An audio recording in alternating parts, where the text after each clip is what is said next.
심장이 뛰는 정치 토크. 진짜 게임은 라커룸에서 시작된다. 여의도 필승 전략이 시작되는 곳, The 라커룸. 예.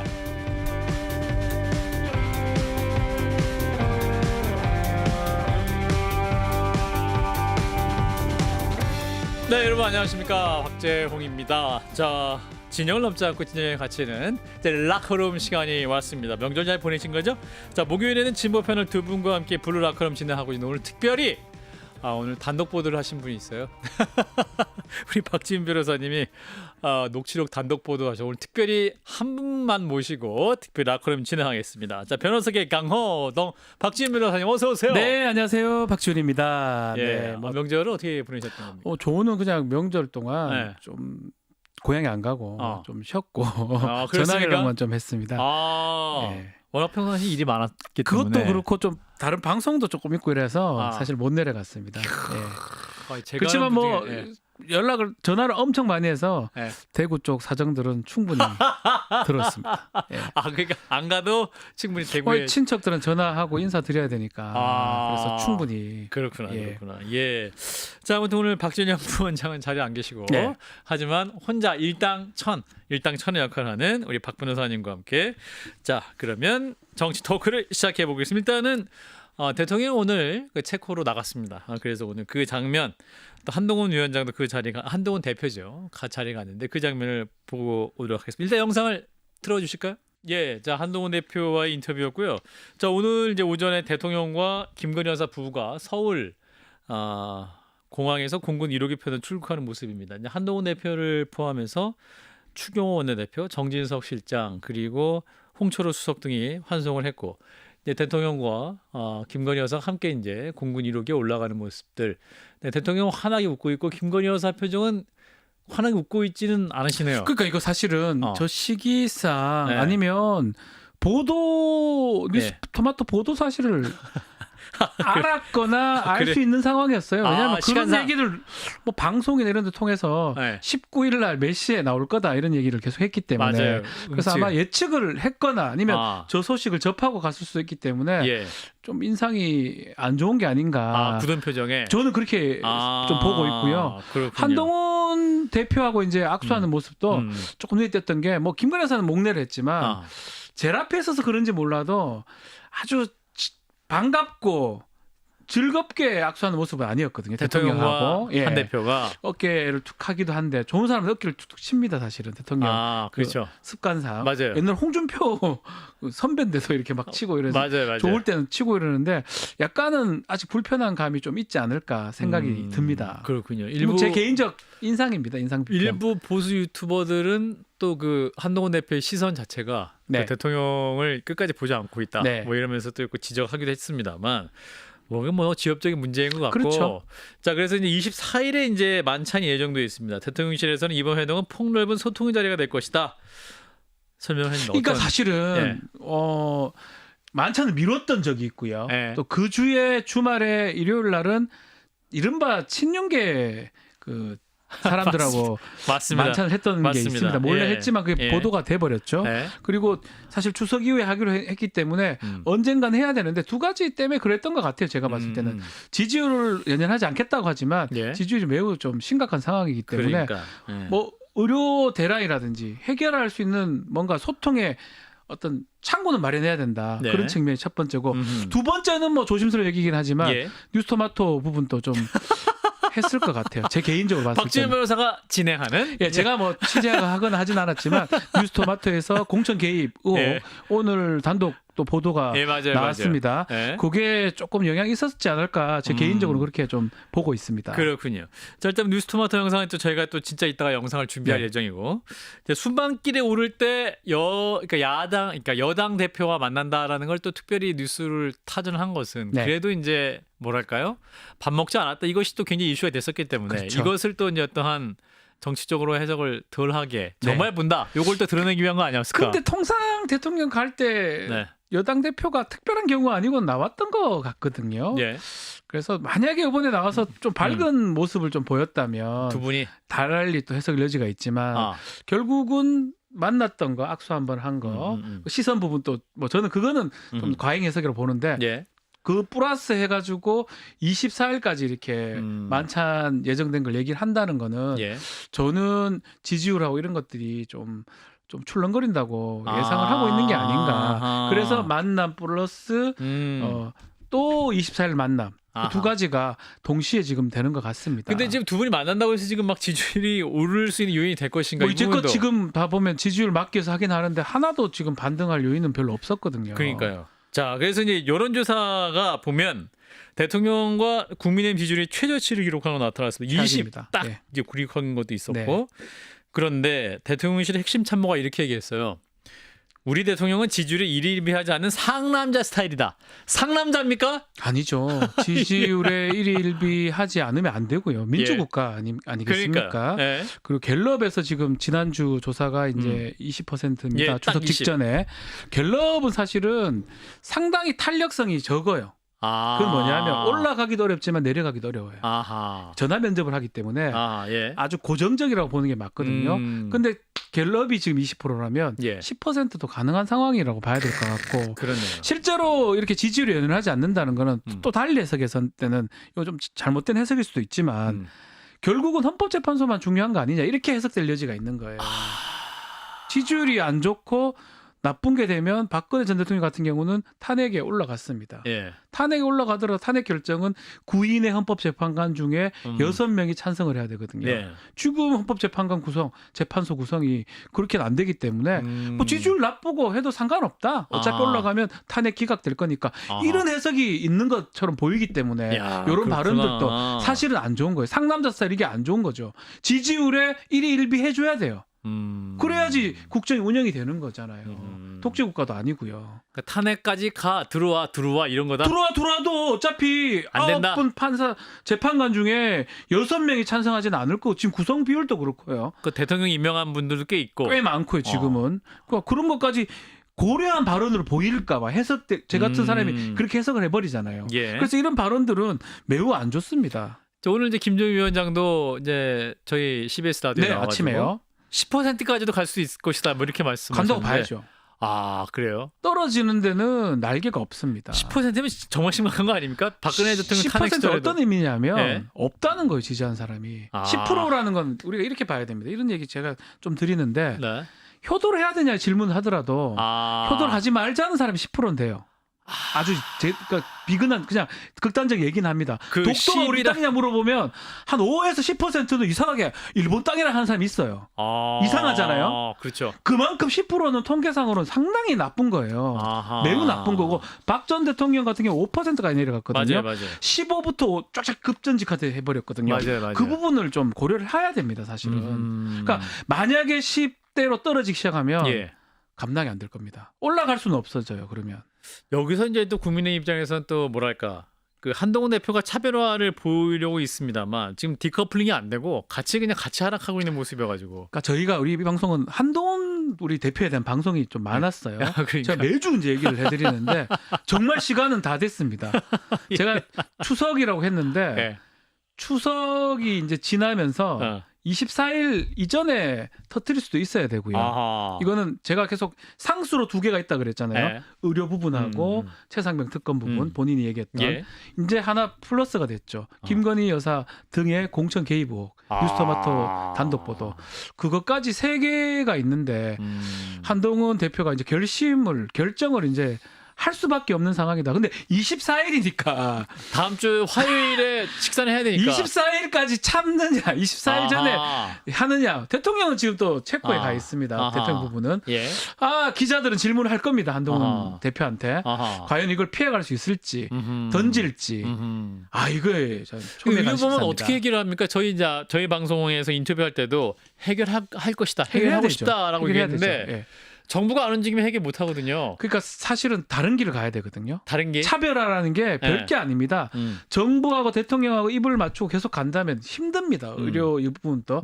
아예 다른 길로 가야 돼요. 그건 뭐냐면 지난주도 얘기했던 것 같은데 아예 의사를 만나든지 지금 박단 위원장하고도 안 만났다는 얘기도 지금 또 보도가 되고 있는데 본인이 1대1로 만나자. 만나서 원점에서 검토해야 되겠다. 안철수 의원 같은 얘기 정도를 해야지만이 회담장에 아니면 소통장에 올 수가 있는 거거든요. 예. 그러니까 그거를 한동훈 대표가 할 수 있냐 없냐. 아하. 이게 이제 근데 그걸 하게 되면 대통령실하고 이제 결별하게 그러니까 여야 되니까. 의장 막 사전을 모으기 어려우면 본인과 그렇죠. 의사협회라도 둘이 1대1로 만나라. 해야죠. 아. 그러니까 그게 이제 근데 그걸 보면 대통령실이나 엄청 화를 내실 텐데. 그거를 이제 극복을 할 수 있을지 저희가 항상 뭐 이 방송은 한동훈 대표님한테 항상 드리는 말씀인데 그런 결심을 친한 방송 예. 왜 친한 방송이에요. 예. 네. 라크룸이 결심을 할 수 있을지.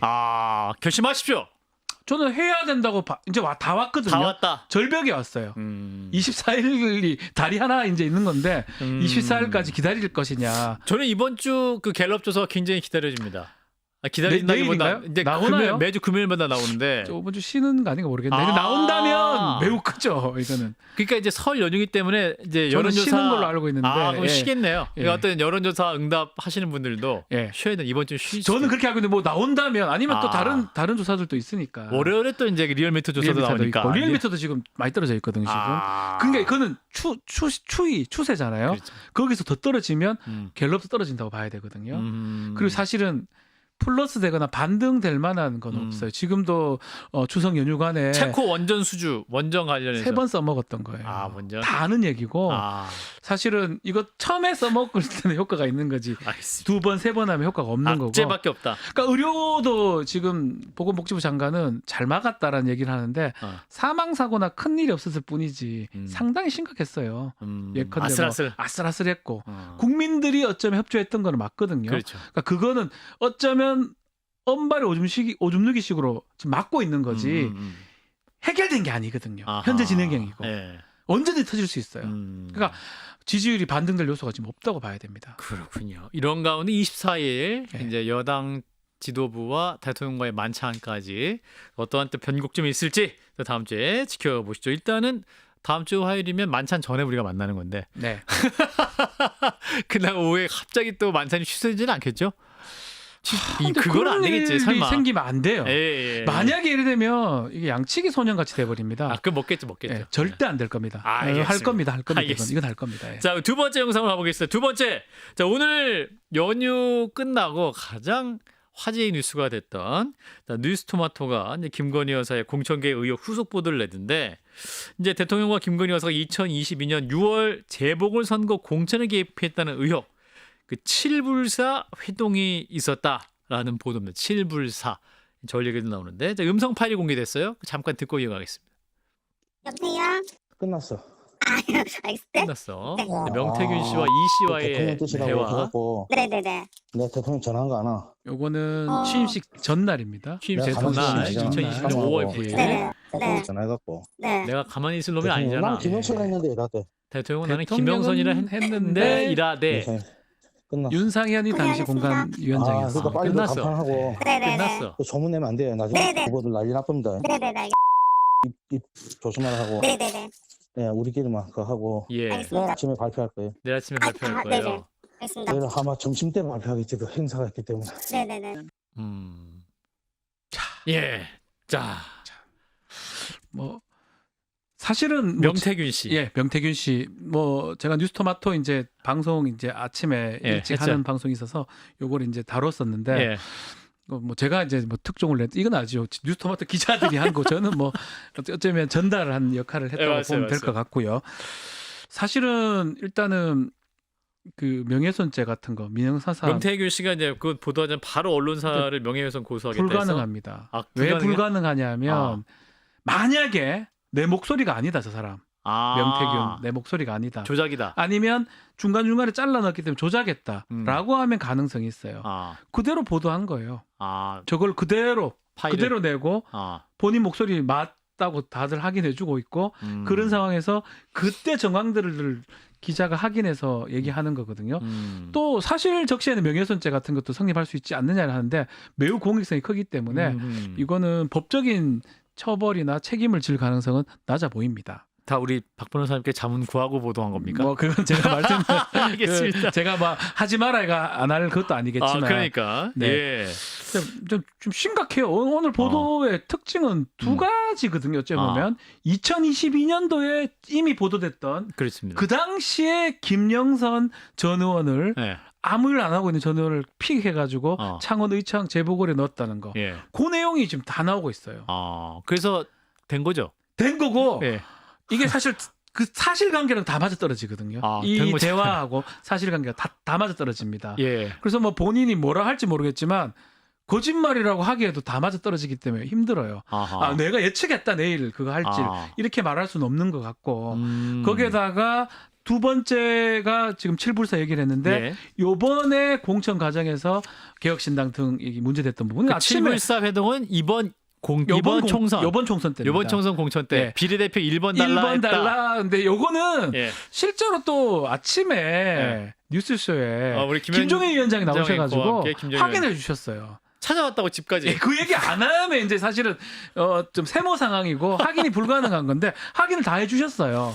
그래서 사실은 이걸 갖고 법적으로 걸 수도 없을 뿐더러 실제로는 뉴스토마토나 어떤 걸 가지고 있는지 모르기 때문에 반대편이 힘들 거예요. 제가 지난번에도 우리 공천 개입 얘기를 지난주에 했습니다. 9월 5일 날인가 그 단독 보도됐을 때도 우리 여기서 얘기를 했을 때 시간 끌고 뒤늦게 나왔다 답변이 공천 개입한 적 없다 이렇게 그 정도만 얘기했거든요. 왜 그러냐면 갖고 있는 게 뭔지 모르니까 그래요. 상대가 무엇을 갖고 있는지 이게 사실은 답답한 거예요. 더 많은 내용을 갖고 있다 그러면 그거를 감당하기가 사실 쉽지가 않을 겁니다. 그래서 그렇군요. 저는 좀 이렇게 앞으로도 지금 뉴스토마토가 2탄 3탄이 준비되어 있습니다. 2탄 3탄 준비돼 있다? 예, 알기로는 그렇기 때문에 후속 보도가 예정돼 있다? 후속 보도가 돼 있습니다. 기자도 장기전으로 생각하고 있다 하고 있는데 그럼 장기전이라는 것은 엄청난 아마 많은 양의 녹취라든지 이런 게 있는 것 같은데 확인을 해야 됩니다. 기사들은. 기사를 냈다면 기자들은 그 확인하는 과정이 좀 걸리는 것 같고요. 그래서 그것들이 확인된다면 기사화돼서 보도가 될 가능성이 높습니다. 그러면 그 녹취록에는 그럼 김건희 여사의 목소리도 있습니까? 제가 이건 확인해 줄 수는 없는 거고요. 확인해 줄 수는 없다. 그럴 가능성도 뭐 있지 않을까 생각이 들어요. 근데 그거 있다고 하더라도 공개하기가 쉽지가 않겠죠. 사실은. 맥락상. 그렇군요. 그래서 아마 저는 좀 심각하다 보거든요. 이거를 어떻게 결국은 또 오늘 또 한동훈 대표 얘기인데 한동훈 대표가 비교가 돼요. 한동훈 대표는 이른바 문자 같은 걸 받았을 때 일시불로 했습니다. 공천 관련해서. 근데 이게 지금 맞는지 확인을 좀 해야 되죠. 이준석 대표 의원이 2022년 재보궐선거 당시에는 당대표였습니다. 그러면 이준석 대표가 이준석 의원이 앞으로 또 어떤 스탠스를 취할지 SNS 바로 글 썼더라고요. 근데 그 글이 양립하는 게 아니에요. 배치되는 게 아니에요. 그냥 아무 문제 없는 뉴스토마토 기사하고 그 크게 상관없는 얘기를 했어요. 그러니까 근데 이제 그것도 문제지만 2022년도 재보궐선거까지 지금 가는 거거든요. 2022년 재보궐선거 할 때는 그 당시 대표는 이준석 대표 당시였고. 그러니까 그렇군요. 이제 그때 창원 의창은 사실은 뭐 이런 말은 그러지만 90% 이상이 국민의힘 유리한 지역. 사실상 뭐 비례대표 느낌, 비례대표 느낌이 아무나 가도 저도 이런 말씀 그렇지만 그 공천 받으면 되기 좋은 데인데 그러니까 우호적인 지역이다. 김영선 전 의원이 사선 의원인데 고향 출신에다가 2012년 이후에 정치를 하지 않고 있다가 고향은 거창이거든요. 뜬금없이 창원 의창에 재보궐선거에 나옵니다. 그 과정이 지금 보면 이게 이제 녹취 내용인데 명태균 씨가 나와가지고 내가 뭐 어쨌든 대통령이 김영선이랑 하잖아. 야 빨리 뭐 걸어라는 얘기를 본인이 한 거예요. 실제로 그 다음 날에 이루어졌고요. 실제로 이루어졌고. 그러니까 이걸 어떻게 빠져나가겠습니까? 그러니까 이 보도는 실제로 어떠한 공천계 의혹의 어떤 인과관계가 입증된 자료다라는 것을 저는 그렇게 느껴집니다. 이거를 반박하려면 명태균이 아니라고 하든지 그래야 되는데 그걸 하긴 어렵다. 그러니까 2022년 5월에 이런 사건이 있었고 또 2024년 이번 총선에서도 그 후유증으로 여기 아니지만 다른 곳에 이동하라는 그런 작업이 있었다. 아마도 그 명태균이 2022년도에도 본인이 약간 허세일 수도 있지만 뭐 과장일 수도 있지만 개입이 돼 있었다는 게 확인이 되고요. 그리고 2024년도 네. 내가 가만히 있을 놈이 아니잖아. 사모하고 전화해가 대통령에 전화해갖고 대통령은 나는 김영선을 했는데 이라대 윤상현이 끝났어. 근데 윤상현이 안 끝났. 네. 그러니까 자기가 허풍이라고 할 수 있겠지만 예. 맥락상으로는 김영선이라는 사람이 그때 공천을 받고 당선이 됩니다. 그러니까 그런 것까지 따져보면 근데 이게 너무 정치가 적나라하게 다 드러나가지고. 그래 이건 사실은 좀 약간은 좀 이렇게 무섭기도 해요. 저는 좀 무섭죠. 사실은. 이게 네. 지금 더 어디가 끝인가가 좀 약간 두려운 것 같은데. 또 일각에서는 또 다른 어떤 쪽에 있는 내용도 어. 증거 자료가 나올 수도 있다라는 또 얘기도 다른 쪽이란 있습니다. 건 뭐예요? 이쪽 말고 창원 의창 김영선 의원 말고 다른 지역구. 예. 뭐 다른- 그런 얘기도 있는데 그거는 아직 확인이 안 뭐 되고 알고 있는 게 있으니까. 있으시구나. 저는 뭐 얘기를 할 수가 없습니다. 눈빛이 피하시는데. 네. 네. 그래서 사실은 대통령실은 지금 체코 갈 때가 아니에요. 그래 체코 갈 때가 위기입니다. 아니네. 되게 위기입니다. 그러니까 두 분 같이 이렇게 막 체코를 가서 될 일도 아니고 체코에 1호기 안에서 인터넷 되잖아요. 보겠죠. 근데 보면서 지금 체크하시겠네. 예전 같으면 뭐 그냥 언론 매체다 레거시 매체는 아닙니다. 레거시 그- 미디어 큰 그러니까, 미디어는 네. 아니잖아요. 뉴스토마토가. 근데 외면하고 가짜 뉴스다라고 이렇게 넘어갈 수도 있는데 그러기에는 너무 많이 와 있어요. 녹취가 많다고 예, 하지 많고 않을까. 뭐 지금 MBC나 JTBC나 지금 다 받았거든요. 한겨레 등등 받았기 때문에 네. 그 더 취재가 되는 거예요. 결국 이래 되면 취재가 밑바탕이 깔리면 기자들이 이준석 의원한테 물어봐야 되고요. 천하람 의원한테 물어봐야 되고요. 당시 윤상현 의원은 말도 안 된다고 얘기를 했지만 윤상현 의원은 모르죠. 그냥 공천관리위원장 윤상현 끝났어. 그냥 그런 얘기만 나오는 거거든요. 공관위원장 아무 의미 없다 이런 뜻으로 봐야 되기 때문에 윤상현은 모를 수밖에 없겠죠. 그러니까 이 모든 것들이 더 기사화될 가능성이 높다 이렇게 보입니다. 그래서 조국 대표는 명태균 게이트다 이렇게 얘기하고 있는데 실제로 뉴스토마토도 기사 제목이 명태균 게이트설로 나옵니다. 그러니까 명태균의 발 얘긴 거예요. 본인 얘긴 거예요. 김건희 여사 얘기한 게 아니고요. 이번 어디 있어요 지금? 저는 창원 쪽에 있지 않나 싶은데. 창원에 있어요? 예, 저희가 뭐 친하고 이런 게 아니기 때문에 친하지 잘 모릅니다. 예. 이분이 나와서 인터뷰 좀 좋을 것 같은데 생각해 보니까. 근데 본인이 하면 끝인 거죠. 그죠? 근데 이제 본인이 등장할 이유가 없나? SNS에 글을 썼더라고요. 네. 뭐 이소부와 얘기를 하면서 네. 태양이냐 바람이냐 뭐 이런 얘기하면서 바람을 선택했다 뭐 이런 등등 어떤 내용인지 잘 모르겠지만 저는 이런 느낌이 들더라고요. 정면 돌파를 하겠다 이분 또 생각을 좀 왜냐하면 또 본인의 목소리가 있는 정면 이상 돌파? 저는 그래 보입니다. 정면 돌파면 맞다. 모르겠어요. 그거는 제가 말씀 못 드리겠습니다. 왜 피해 나갈 수가 없어요. 그렇죠. 어떻게 피해 나갑니까? 근데 본인이 진짜 통화했다고 근데 이렇게 하니까. 예언가다. 나 혼자 망상이고 이를 떨었는데 예언을 해가지고 맞췄다라고 얘기하는 걸 누가 믿겠습니까? 명태균 씨 이분 원래 무슨 뭐 하시는 분 멱술이에요? 본인은 이제 아닌데 그 여당 쪽에 되게 유명한 사람이에요. 여당에서는 네. 국민의힘 쪽에. 아마도 쪽에서는 저는 지금 명태균 씨가 나옴으로써 굉장히 떨고 있는 사람 많아. 매우 많을 것 같다 생각합니다. 요거 썸네일 괜찮다. 명태균의 등장. 여당 많은 분들 떨고 있다.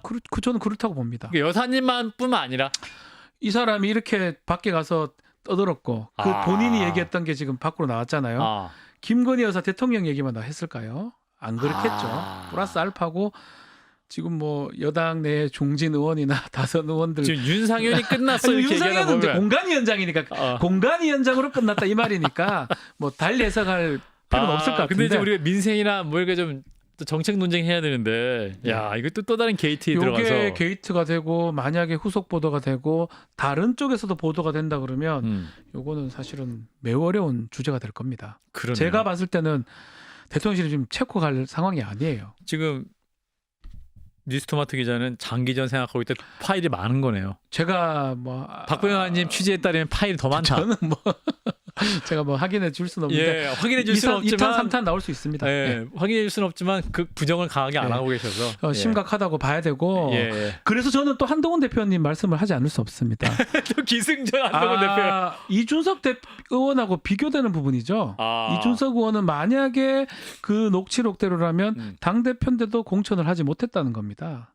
이준석 대표는 당시 지금 녹취록대로라면 딴 사람 공천한 거잖아요. 녹취록대로라면 그러면 이준석 의원은 2024년도가 문제가 아니고 2022년도까지 본인이 해명을 해야 돼요. 그 기로에 서 있고 반대로 한동훈 대표는 위원장 시절에 다 끄는 거예요.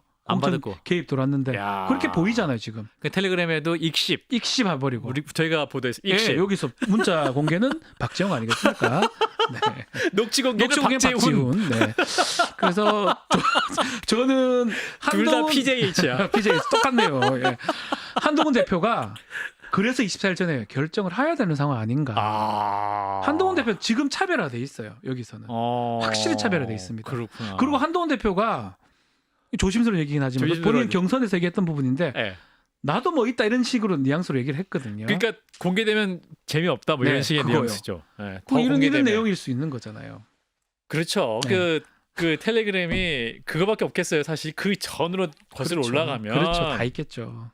그리고 또 검찰 재직 시절부터 또 소통을 많이 해왔던 네. 사이라고 하고 네. 그 전에 또 얼마나 다양한 얘기가 있었지 않았을까 추론을 하시는 분도 있기 때문에 뭐 그런 측면에서 보면 오는 거를 결국은 막은 거예요. 한동훈 대표는 익십한 게 야. 와 비교되잖아요. 이게 사실은 이준석 대표 입장에서는 2022년 그 재보궐선거 때도 어떤 개입이 있었던 거고 네. 2024년에 그 2022년 개입의 데자뷰가 또 또 등장했던 등장한 거잖아요. 그리고 보고 갖고 왔는데 이거를 이제 기자회견문까지 이제 의원이 아마 천하람으로 추정되는데 그 기사에 따르면 AB1 그랬으니까 다 해석해주고 있어요. 예, 기자회견을 괜찮다. 준비하고 있었는데 안 했단 말이에요. 안 했지. 안 했단 말이에요. 그러면 이준석 의원이 이제 여기 답변할 의무가 생기는 저도 거죠. 오늘 요 문제를 그 개혁신당 쪽 이제 내부 동향을 취재해 보니까 네. 요거 좀 약간 긴장하고 있더군요. 요거 더 커지면 되죠, 당연히. 이게 또 개혁신당에 특히 이준석 의원이 좀 안 좋은 영향이 있을 수 있겠다. 그 이준석 의원이 걱정을 좀 하고 뉴스토마토 보도 즉시 SNS 글을 썼더라고요. 그죠. 그리고 제가 생각하건대 오늘이나 내일 중으로 또 글을 쓸 건 쓸 것 같아요. 이준석 근데 대표가 머리를 써야죠. 어떻게 하면 본인한테 그렇구나. 불리하지 않고 이런 것들을 아마 고민을 할 것 같아요.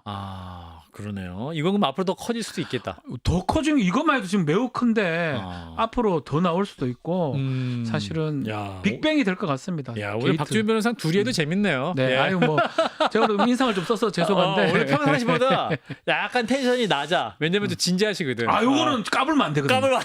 까불면 오해를 받을 수 있기 때문에 진지하게 싹 다 톤 다운 시켜서. 또 우리 박 변호사님이 녹취는 박지훈 아니겠습니까? 문자는 박지훈이고. 이렇게 보시면 그러니까 됩니다. 문자 캡처는 박재홍, 예. 녹취는 박지훈. 예, 우리 뉴스토마토 대표 앵커신데 오늘 출연해 주셨어요. 요거 짧게 묻고 다음 이슈로 갈 때는 심우정 검찰총장. 네. 이번 할 일 많아 보이는데 이제. 그나저나 할 일은 많은데 해낼 수 있을지도 걱정이 벌써 걱정됩니까? 그러니까 심우정 검찰총장은 검사 이력을 보면 알 수 있거든요. 기획통 관리통은 뭐냐면 행정 업무를 하시는 분이라고 보면 돼요. 조홍천 의원 전 의원한테 물어보니까 특수통은 자기들이 막 돌격대 같이 하이에나 같이 수사하는 거지만 막 호랑이 같이 기획통은 딱 한 다음에 위에서 빨간 펜으로 하면 이거대로 딱 해놓는 게 기획통이다 이렇게 얘기해요. 나쁘게 얘기하면 그래요. 빨간 펜. 그래서 관리통, 기획통, 행정, 인사 이런 거 하는 사람들이에요. 그게 주특기라고 보면 이 사람들이 수사가 생물이라 할 때 생물을 가장 잘 키우고 만드는 사람이 특수부라면 생물을 가장 잘 죽이는 사람이 이제 기획통이라고 보면 돼요. 수사. 기획통. 위에서 지시되는 대로 그냥 하고 말아요. 빨간 펜. 예, 종천 의원 검사 출신이니까 이분이 알려준 겁니다. 저도 사실은 뭐 친구들 검사 보면 기획통이나 이 관리통이 나쁘게 말하면 의욕이 없고요. 좋게 말하면 조직에 가장 수능적이고. 그러니까 저는 이 사람을 대통령이 선택을 하셨기 때문에 이 사람의 앞으로 길은 딱 정해져 있다고 봅니다. 근데 이제 이번에는 평도 나쁘지는 않기 때문에 나쁘진 않아요. 심우정 검찰총장이 평이 아주 뭐 나쁘지는 않고 또 특수통도 아니기 때문에 대통령하고 막 뭐 이렇게 대통령을 위해서 예를 들어서 뭐 이런 말 좀 맞는지 모르겠지만 밑에 사단이었다고 했거든요. 이원석, 송경호 뭐 등등 윤석열 사단. 그렇게 얘기했는데 이분은 그건 아니기 때문에 관련성은 사실 없다고 봐야 돼요. 그렇군요. 자, 일단 지켜보기라고. 마지막 영상을 보겠습니다. 세 번째 이슈는 야권으로 갈 텐데 10월 16일 재보궐선거가 있습니다. 지금 야당들이 굉장히 큰 힘을 기울이고 있는데 조국 대표가 제일 열심히 하고 있어요. 지금 이제 호남에 가서 지금 열심히 하고 있고 호남살이 몸빼 바지 입고 토란 캐니 영상도 올리고 있는데 자, 일단 유튜브 라이브 방송에 있던 발언을 듣고 이어가겠습니다.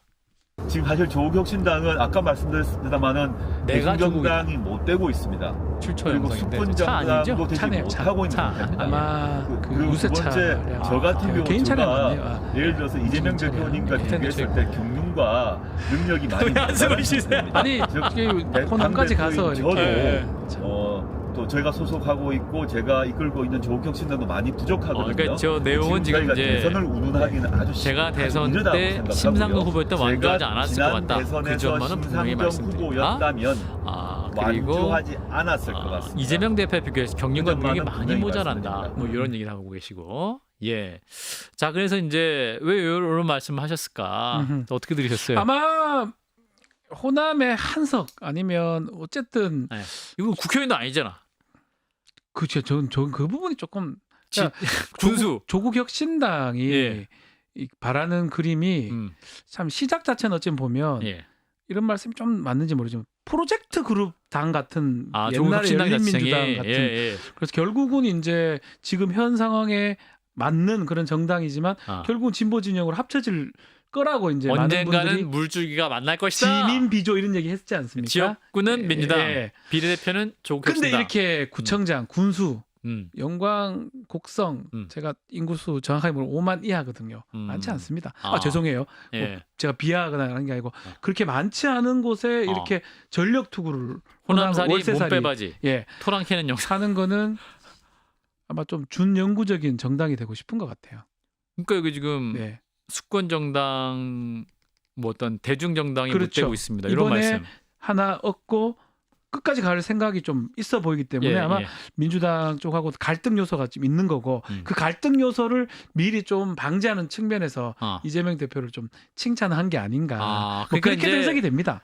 나는 다음 대선 주자 아니다. 네. 걱정하지 마라. 네. 이런 시그널. 예. 나는 지금 아니다. 나 아니다. 그렇지만 우리 정당은 계속 갈 수 있다. 그리고 설마 내가 다음 대선 나가서 심상정 후보 같이 네. 한 3% 5% 없는 후보가 돼가지고 네. 박빙의 승부에서 역적이 되진 않겠다. 뭐 이런 느낌도 있네. 그거를 굳이 얘기할 필요 없는데 얘기했다는 거는 네. 걱정하지 말라는 얘기를 하기 위해서 일부러 한 거예요. 그러니까 그거는 또 한편은 뭐냐면 네. 민주당하고 다른 길에서 갈 수 있다라는 취지를 얘기를 한 겁니다. 그래서 앞으로 조국 혁신당을 봐야 되겠지만 글쎄요 호남에서 일부 여론조사나 뭐 되게 앞서는 것도 있지만 결국은 민주당을 넘어가기는 좀 어렵거든요. 그러니까 김종인 위원장도 같은 말씀하시고 호남의 민심이 어떠한 주류를 택할 가능성이 많다. 호남은요 전략적으로 선택을 해요. 예. 비전략적으로 선택하지 않습니다. 그러니까 지금 현 단계에서 누구를 선택해야지만이 목적을 이룰 수 있느냐를 보고 선택을 하거든요. 그렇기 때문에 조국 혁신당은 쉽진 않아요. 쉽진 않은데 저렇게 이제 전력 투구를 하면서 준영구적인 반영구적인 정당이 된다라는 걸 보여주는 의미는 있지 않을까 생각이 듭니다. 그렇군요. 자 지금 이제 민주당에서 박지원 의원이 영광군수 선대위원장이에요. 야 네. 이분이 또 이렇게 가니까 이게 아무튼 국민의 조국 혁신당에서 뭐 신장식 의원 뭐 지금 가 있잖아요. 아직도 박지원이냐? 신장식 의원은 이제 패기 있게 아직도 박지원이냐 이렇게 얘기하고 있는데 또 호남에서 또 박지원 의원이 굉장히 또 무게감이 있는 분이기도 하고. 근데 사실은 이게 이제 유권자들을 흔들 수도 있습니다. 어떤 의미냐면 흔들 수 있어요? 호남이 제가 전략적으로 했잖아요. 전략은 사실 윤석열 정부를 쳐다보고 있거든요. 호남 많은 국민들은 주민들 또 군민들은. 근데 어쩌면 비슷한 류의 정당이 와가지고 싸우고 있다. 이거에 되면 호남 민심이 그걸 좋게 보지 않아. 그러면 그 좋게 안 보는 거를 민주당을 비판할까요? 저는 아니라고 보거든요. 그래서 시간이 흐를수록 조국 혁신당한테 유리하지는 않을 것 같아요. 시간이 흐를수록 지금은 아직 시간이 좀 있어요. 조국 혁신당의 편이 아니다. 저는 그래서 조국 혁신당 나쁘게 제가 얘기하려고 하는 게 아니고 호남이라는 곳이 그런 곳이에요. 오히려 부산에서 승부하라? 부산은 또 갈라지면 완전 떨어지고 그나마 될 만한 것도 안 되거든요. 그러니까 조국 혁신당이 이번에 상황이 4개란 말이에요. 강하죠.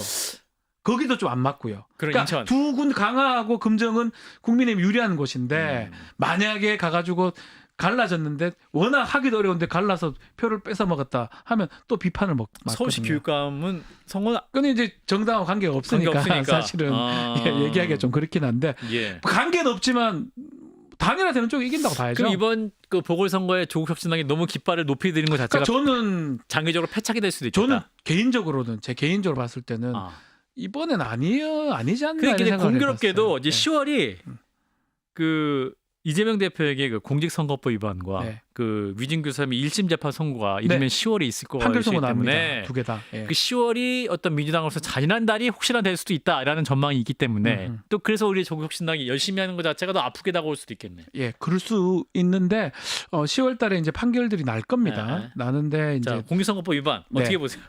저는 개인적으로 공직선거법 위반은 개인적으로는 뭐 유죄가 되긴 어렵다고 보고 있고 안전하다. 된다고 하더라도 100만 원 이하다. 예, 그러니까 미만이다. 피선거권 상실되지 않을. 80만 원 정도. 예, 위증 교사도 사실은 이게 벌금형이 있어요. 모해 위증으로 가면 벌금형이 없지만 그래서 위증 교사도 제 개인적으로는 그게 뭐 이렇게 다 얘기하기는 좀 시간상 제한이 되지만 개인적으로는 제가 봤을 때는 유죄가 되기 어렵다고 보지만 된다고 하더라도 벌금도 가능하거든요. 그는 벌금이 1,000이 나온다 하더라도 피선거권 상실 안 돼요. 그리고 또 더 나아가서 1심에서 끝날 사건들은 아닙니다. 다 2심, 3심까지 갈 거니까 실제로는 두 사건 모두? 두 개 다 똑같습니다. 그냥 그날만 주목받을 것 같아요. 그러니까 사실은 정치적 이슈에서 지금 저희가 했던 김건희 여사 공천 개입 이게 훨씬 커 보이기 때문에 안 막힐 것 같아요. 제가 봤을 때는. 오랫동안 지금 됐던 거거든요. 그러니까 뭐 어떤 유권자들은 국민에 큰 파장을 일으키지 않다. 뭐 하루 이틀 며칠은 그게 뭐 보도가 되고 할 수 있지만 그걸 갖고 정치 지형을 흔들 정도가 되지는 않을 것 같다. 10월 위기설은 없다. 없다. 없다. 없다. 예. 네. 진정한 블루캠프, 블루 라커룸 같은 느낌. 아니요, 제가 편들라는 게 제 개인적 생각이에요. 이게 저희 코너 취지에 맞게 말씀해 주고요. 그래요? 예. 좀 들어도 됩니까? 그럼요. 코너 취지. 없다. 좋았어요. 왜냐하면 제 법률가 양심으로. 법률가 입장에서. 법률가 양심으로. 법률가 양심까지 나왔어요, 여러분. 근데 양심이라는 건 뭐 걸면 되는 거니까. 제가 앞만 봐도 저는 그래 보이거든요. 아무리 봐도 그렇다. 그러니까 제가 계속 얘기를 하지만. 기소부터는 문제가 있는 거예요. 저가 검사라면 이런 애매한 사건들은 기소를 안 하는 게 맞거든요. 판결은 판사 입장에서도 굉장히. 그러니까 판사는 주는 것만큼 판단, 불고불리라고.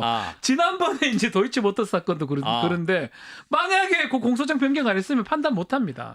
그 판단해 주세요라고 했기 때문에 판단하는 거예요. 그래서 사실은 여러 사건들이 있습니다. 다 제가 말씀드리겠지만 뭐 최강호 의원 사건도 그렇고 과연 저게 범죄는 맞는데 기소하는 게 맞았냐는 그런 어떤 좀 궁극적인 의문 드는 사건들이 있거든요. 제가 검사라면 좀 기소하지 않습니다. 그러니까 도덕적으로 욕할 게 있고요. 처벌해가지고 징역 살릴 게 있고요. 그 차이점을 봐야 되고 그거를 기소를 선택하는 게 검사의 권한입니다. 편의 독점이라는 게 그거거든요. 암만 나쁜 사람이라도 이거를 10개 잘못한 게 있어 보여도 재판에 꼭 넣을 필요 없는 사람도 있는 거거든요. 그런 측면에서 이 두 사건은 저는 그래요. 제가 개인적으로 봤을 때는 범죄가 된다 하더라도 기소한 게 맞냐라는 의문점이 많이 드는 사건들. 자, 코너 취지에 맞게 다시 한번 말씀해. 10월 위기설 없다. 아주 명확하게 말씀을 해주셨습니다. 자, 블루라커룸의 입장 여기까지 듣고 우리 박 변호사님은 좀 보내드리겠습니다. 다음 주에도 이제 또 특종이 있을 것 같은 예감이 아마 나올 가능성이 있어 보입니다. 따끈따끈한 또 특종 보도와 함께 또 뵙도록 하겠습니다. 자, 오늘은 1대1 웬인데요. 또 오붓하고 좋으네요. 이렇게 하시죠 이제. 농담입니다. 재밌었어요. 자, 목요일의 블루라커룸 여기까지입니다. 여러분 고맙습니다.